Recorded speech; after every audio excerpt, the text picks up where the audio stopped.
Welcome back. എന്ത് കിടിലൻ എപ്പിസോഡായിരുന്നു ഇന്നലെ സുനിലിന്റെ ആ ഒരു ജെന്യൂനിറ്റി, ആ ഒരു ക്രെഡിബിലിറ്റി എന്താണെന്നും ലാലേട്ടൻ പ്രേക്ഷകർക്ക് മുന്നിൽ, വീട്ടുകാർക്ക് മുന്നിൽ, പ്രേക്ഷകർക്കറിയാം എന്നാൽ വീട്ടുകാർക്ക് മുന്നിൽ തുറന്നു കാണിച്ചു. അത് ലക്ഷ്മിയുടെ ഒരു വധം തന്നെയായിരുന്നു. ലക്ഷ്മി വധം.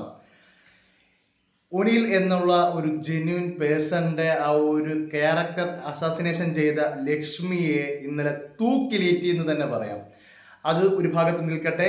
ഇന്ന് ഞാൻ വന്നിരിക്കുന്നെന്ന് പറയുന്ന most satisfaction level, peak level of episode എന്ന് പറഞ്ഞു കഴിഞ്ഞാൽ ആര്യന്റെ ഭാഗത്തു നിന്ന് കിട്ടിയ ആ ഒരു മസ്താനി എവിക്റ്റ് ആയപ്പോൾ കർമ്മ ഈസ് റിയൽ ബിച്ച് എന്ന് മസ്താനി മനസ്സിലാക്കണം. കഴിഞ്ഞ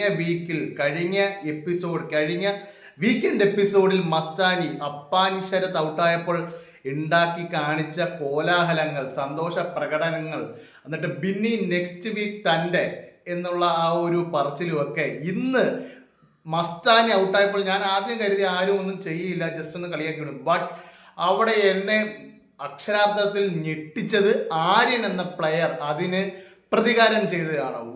അതൊരിക്കലും ഒരു അഹങ്കാരമായിട്ട് നമുക്ക് കണക്കാക്കാൻ പറ്റത്തില്ല. ആര്യ എന്തൊക്കെ കാണിച്ച്, എന്തൊക്കെ തെറ്റ് ചെയ്ത്, എന്തൊക്കെ പ്രവോക്കായി നീ ചെയ്തു. പക്ഷെ ഇന്നലത്തെ നിന്റെ എപ്പിസോഡിലെ ആ ഒരു ഒരു ഒരു ഒരു ഒരു ഒരു ഒരു പ്രതികാരം, ആര്യ ലവ് യു മുത്തേ, സൂപ്പർ. ഇങ്ങനെ ആയിരിക്കണം. ആര്യൻ എന്ന പ്ലെയർ അങ്ങനെയാണ്. ബിക്കോസ് ആര്യൻ ജെന്യൂനായിട്ട് നിൽക്കുന്ന പ്ലെയറാണ്, പേടിയില്ലാത്ത പ്ലെയറാണ്, ഒട്ടും ഭയമില്ലാത്ത പ്ലെയറാണ് Aryan.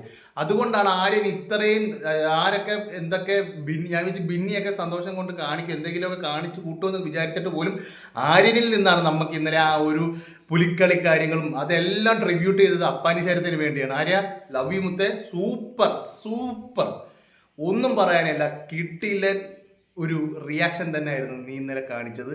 So big support for you Mastani. Karma is real a bitch. So next video ആയിട്ട് കാണും വരെ ഖല്ലാസ് നിക്കാവോ.